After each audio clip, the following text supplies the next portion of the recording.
24 breaking മാർച്ചിലും മെയിലും സംസ്ഥാനത്തിന് കേന്ദ്രം അനുവദിച്ച തുക PMC പദ്ധതി പ്രകാരം ആയിരുന്നില്ല എന്ന രേഖകൾ. അനുവദിച്ച തുക പദ്ധതി ഒപ്പിട്ടാലും ഇല്ലെങ്കിലും കേന്ദ്രം നൽകേണ്ടതാണ്. വിദ്യാഭ്യാസ അവകാശ നിയമപ്രകാരമുള്ള റീഇംബേഴ്സ്മെന്റ് തുകയാണ് കേന്ദ്രം അനുവദിച്ചത്. രേഖകൾ 24 ഷഫീദ് റാവത്തർ വിവരങ്ങൾ ചെയ്തു. ഷഫീദ്, എന്താണ് രേഖകൾ സ്ഥാപിക്കുന്നത് എന്ന് പറഞ്ഞാൽ നമുക്ക് കിട്ടേണ്ട പണമാണ്, നിയമപരമായി കിട്ടേണ്ട പണമാണ്. പക്ഷെ അത് 2.5 വർഷമായി തടഞ്ഞു വെക്കപ്പെട്ടിരിക്കുകയായിരുന്നു. ഒപ്പിട്ടതിന് പിന്നാലെ അതിന്റെ ഗഡു വന്നു എന്നുള്ളതാണ് മന്ത്രി ശിവൻകുട്ടി അടക്കം നേരത്തെ പറഞ്ഞത്. ഷഫീദ്,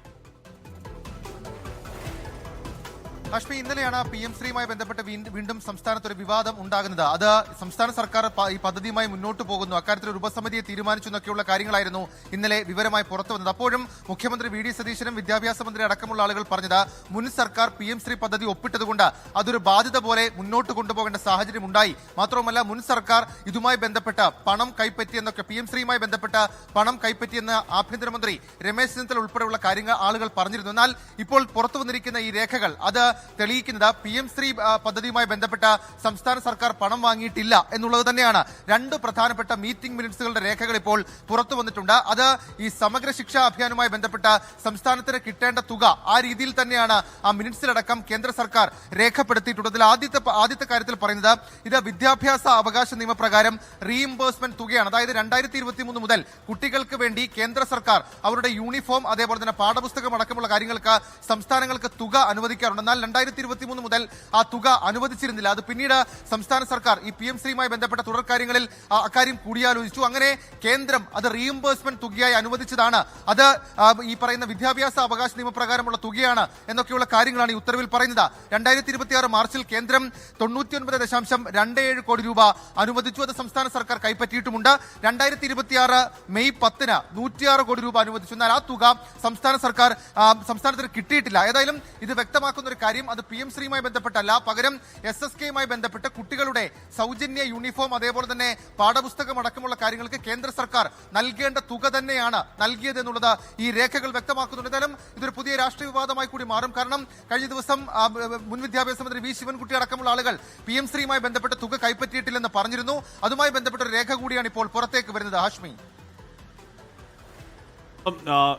അങ്ങനെ തന്നെയാണ് എന്ന് പറഞ്ഞാൽ നമുക്ക് കിട്ടേണ്ട പണമാണ്. നിയമപരമായി ഏതെങ്കിലും തരത്തിൽ PMCയും ആ SSK ഫണ്ടും തമ്മിൽ ബന്ധമില്ല. ഇപ്പൊ ഒപ്പിട്ട MOU പ്രകാരം ഈ പറയുന്ന രീതിയിൽ ഒരു അങ്ങോട്ടും ഇങ്ങോട്ടും കൺവെർജൻസിന്റെ കാര്യം പറഞ്ഞാലും നമുക്ക് നേരത്തെ കിട്ടേണ്ട തുകയാണ്. ആ തുക തടഞ്ഞു വെക്കപ്പെട്ടിരിക്കുകയായിരുന്നു. ആ തുക തടഞ്ഞു വെക്കാൻ കാരണം നിയമവിരുദ്ധമായി ഇതിൽ ഒപ്പിടണം എന്ന് കേന്ദ്രം ശഠിക്കുന്നു. അങ്ങനെ ഒപ്പിട്ടു, അതിന്റെ ആദ്യ ഗഡു കിട്ടി, നമ്മൾ മരവിപ്പിക്കാൻ പറഞ്ഞു, അതോടുകൂടി ബാക്കി ഗഡുകൾ നിർത്തലായി എന്നതായിരുന്നു അതിന്റെ ഒരു വശം. ഷഫീദ്, ഹാഷ്മി, ഉറപ്പായിട്ടും ഇതിൽ എടുത്തു പറയേണ്ട ഒരു കാര്യം, ഈ 2 മിനിറ്റ്സുകളുടെ പകർപ്പിൽ കൃത്യമായി പറയുന്നുണ്ട്. ഏതെങ്കിലും തരത്തിൽ PM3 എന്ന പദ്ധതിയുടെ കാര്യം പോലും പറയുന്നില്ല. പകരം പറയുന്നത് SSKക്ക് കീഴിൽ വരുന്ന ഈ സാമ്പത്തിക റീഇംബേഴ്സ്മെന്റ് നടത്തുന്നു എന്നുള്ളതാണ് അക്കാര്യത്തിൽ പറയുന്നത്. അങ്ങനെയാണ് 99.27 കോടി രൂപ ഈ തുകയെക്കുറിച്ച് ഇന്നലെ ഇപ്പോഴത്തെ സർക്കാർ പറഞ്ഞിരുന്നു. അതായത് PM3യുമായി ബന്ധപ്പെട്ട തുക അന്നത്തെ സർക്കാർ കൈപ്പറ്റുന്നാൽ ആ തുകയല്ല. മാത്രവുമല്ല, ഇതിൽ ഏറ്റവും പ്രധാനപ്പെട്ട കാര്യം 2020 മുതൽ സംസ്ഥാനത്തെ കുട്ടികൾക്കുള്ള അവരുടെ സൗജന്യ യൂണിഫോം അതേപോലെ തന്നെ അവരുടെ ടെക്സ്റ്റ് ബുക്കുകൾ ഇതടക്കമുള്ള കാര്യങ്ങൾക്കുള്ള തുക തടഞ്ഞു വെച്ചിരിക്കുകയായിരുന്നു. അത് റീഇംബേഴ്സ് ചെയ്ത് നൽകി. പക്ഷേ ഏതെങ്കിലും തരത്തിൽ എന്താണ് കാരണം എന്നുള്ള കാര്യം പറയുന്നില്ല. ദേശീയ വിദ്യാഭ്യാസ നയം എന്നുള്ള ഒരു വാക്ക് അതിൽ ഉപയോഗിക്കുന്നുണ്ട്. പക്ഷേ അതേപോലെ തന്നെ അതിൽ പറയുന്നത് വിദ്യാഭ്യാസ അവകാശ നിയമപ്രകാരമുള്ള ഫണ്ട് അത് അനുവദിക്കുന്നു എന്നുള്ളതാണ്. അപ്പോൾ സ്വാഭാവികമായും ഇപ്പോഴത്തെ സർക്കാർ PM3 പദ്ധതിയുമായി ബന്ധപ്പെട്ട് മുന്നോട്ട് പോകുമ്പോൾ പലതരത്തിലുള്ള ചോദ്യങ്ങളും അതുമായി ബന്ധപ്പെട്ട് ഉയരുന്നുണ്ട്. കാരണം മുൻ സർക്കാർ സ്വീകരിച്ച അതേ സമീപനം തന്നെ സ്വീകരിക്കുമ്പോൾ പോലും മുൻ സർക്കാരിനെ കുറ്റപ്പെടുത്തുന്ന സമീപനത്തെ ഇന്നലെ CPM നേതാക്കളടക്കം ചോദ്യം ചെയ്തിരുന്നു. ഏതായാലും സംസ്ഥാനത്തെ കുട്ടികളെ സംബന്ധിച്ചിടത്തോളം അവർക്ക് കിട്ടേണ്ട തുക 2023 മുതൽ തടഞ്ഞു വെച്ചിരിക്കുകയാണ്. അതുമായി ബന്ധപ്പെട്ട ഫണ്ടാണ് സംസ്ഥാനത്തിന് അനുവദിച്ചത് എന്ന് വ്യക്തമാക്കുന്ന കേന്ദ്ര രേഖ അതിപ്പോൾ പുറത്തു വന്നിരിക്കുന്നു. ഹാഷ്മി, ഓക്കെ ഷഫീദ്, തമിഴ്നാട്ടിലും സമാനമായ സംഭവം ഉണ്ടായി. എന്താണ് സംഭവം? തമിഴ്നാട്ടിൽ ഈ പറഞ്ഞ ഇപ്പോൾ ഒപ്പിട്ടിട്ടില്ല. PMC പദ്ധതിയിൽ ഒപ്പിടാൻ ഞങ്ങൾ തയ്യാറല്ല എന്ന് തമിഴ്നാട് നേരത്തെ മുതലേ പറഞ്ഞു. അവർക്ക് നമുക്കിപ്പോൾ കിട്ടിയ തുക ഒപ്പിട്ടതിന് ശേഷം കിട്ടിയ ആ തുക അവിടെ തടഞ്ഞു വെച്ചു, ദീർഘകാലം തടഞ്ഞു വെച്ചു, പിന്നെയും തടഞ്ഞു വെച്ചു, പലയാവധി ആവശ്യപ്പെട്ടു. ഏറ്റവും കൂടുതൽ സുപ്രീം കോടതിക്ക് പോവുകയും സുപ്രീം കോടതി നിർദ്ദേശപ്രകാരം അവർക്ക് ആ ഫണ്ട് കിട്ടുകയും ചെയ്യുന്ന ഒരു സാഹചര്യം അവിടെയുണ്ട്. അപ്പോൾ ഇതിലെ പ്രശ്നം ഈ പറയുന്ന PMC ഫണ്ട് ഒപ്പിട്ടാലേ SSK ഫണ്ട് തരാൻ കഴിയൂ എന്ന് യാതൊരു നിയമവും ഇല്ല. പക്ഷേ നിയമവിരുദ്ധമായി ആ ഫണ്ട് അങ്ങനെ തടഞ്ഞു വെക്കുന്നതിനെ പറ്റിയാണ് നമ്മൾ V ശിവൻകുട്ടി അടക്കം പറഞ്ഞുകൊണ്ടിരുന്നത്. കഴിഞ്ഞ തവണ PMC പദ്ധതി ഒപ്പിടാനുള്ള ഗതികേടെ പറഞ്ഞ എന്താണ്? ഗതികേടെ പറഞ്ഞത് ഈ SSK ഫണ്ട്, ഈ പറയുന്ന ഫണ്ട് അത് തടഞ്ഞു വെച്ചിപ്പെട്ടിരിക്കുന്നു, അത് നമുക്ക് വേണം എന്നുള്ളതാണല്ലോ മന്ത്രി വി ശിവൻകുട്ടി അടക്കം പറഞ്ഞത്.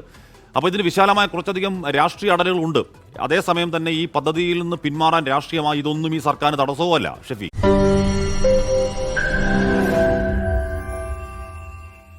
ലോകത്തെവിടെയായാലും ഏത് സമയത്തും 24 വാർത്തകളും ഓഗ്മെന്റഡ് റിയാലിറ്റി പാക്കേജുകളും എക്സ്പ്ലെയിനറുകളും വിശദമായി കാണാൻ ഞങ്ങളുടെ യൂട്യൂബ് ചാനൽ നിങ്ങൾക്ക് സബ്സ്ക്രൈബ് ചെയ്യാം.